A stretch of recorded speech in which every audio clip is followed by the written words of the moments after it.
Well, now to the southern border, where migrant encounters continue to fall following the lifting of Title 42. That's the COVID area policy that allowed the government to expel migrants at the border. You can see a sharp drop in encounters after that policy expired on May 11th. The current daily numbers less than half of what they had been. But the numbers are only a part of the story. I'm joined now by Mayor of Yuma, Arizona, Douglas Nicholls. Mayor, thank you so much for being here. What are you seeing in your community? How are these numbers translating to what's happening on the ground? So thank you for having me on, Kelly. You know, the numbers are off. They are down from where they were just before the pandemic hit, but they're about where they were before the Title 42 was taken offline, but we're about where we were about a month and a half, 2 months before that. So still at about 300 people a day cross in. That is still around 20 times higher than what we would normally experience in a normal time. So yes, and compared to the high, they're down, but not compared to historical numbers. What are your biggest concerns moving forward? The big concern now is because we have had this let off, which I really believe is artificial. I think it's the cartels trying to manage their business to make sure it doesn't go away and learn the new system that they're going to have to deal with. But what we've done in the last two times where we thought Title 42 was going to go away, we built up a lot of momentum and we were going to do a lot of changes.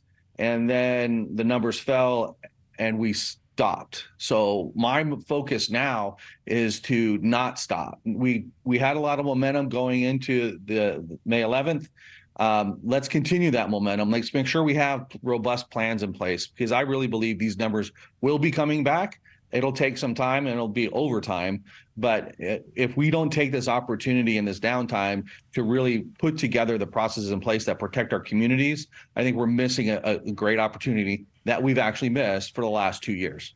So what sort of communication have you gotten, Mayor, from the state and the federal level? I've had a lot of communication with our governor and her staff.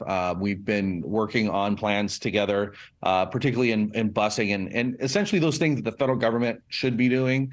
But because of the grant process and how things work at the federal level, it's not as easily attainable in a short period of time. So that's where the governor's kind of stepped in. At the federal level, I have had some conversations with the White House and of course all of our senators and Congress members about the needs of our community and then the long-term planning. And so we just continue those conversations and look for the resources to bring together to protect our border communities. What do you think needs to happen immediately, Mayor, for this situation to improve? What kind of support are you looking for? Well, we need that robust plan. We need to have the pre-positioning of resources, the easy accumulation of personnel and buses and those kind of elements. We need to be prepared for on-the-boots response by FEMA and National Guard. Right now, the allocation of National Guard is under Title 10, which is just administrative assistance. We need it under Title 32, which would be actually be able to back up Border Patrol in their mission. Those are the things we need to be talking about, making sure they're ready to go when they're needed and not have to wait weeks and weeks or months to get them in place when they need it, because it could happen literally within a couple of days. We could be back in that situation. All right, we have about 40 seconds left, but I'd love to ask you, what's the general sense in your community? Is it frustration? What are people feeling on the ground in Yuma? It is definitely frustration.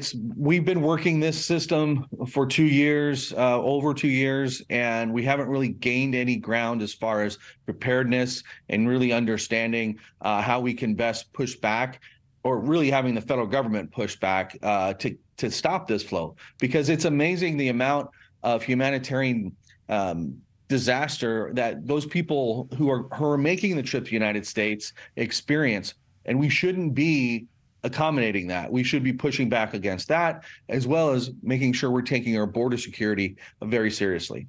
All right, we'll continue to follow it. Yuma, Arizona Mayor Douglas Nicholls, thank you. Thank you, Kelly. Thank you. Thank you for watching. Go to newsnationnow.com to find News Nation on your television provider. And don't forget to click the red subscribe button below to get more of News Nation's fact-driven, unbiased coverage.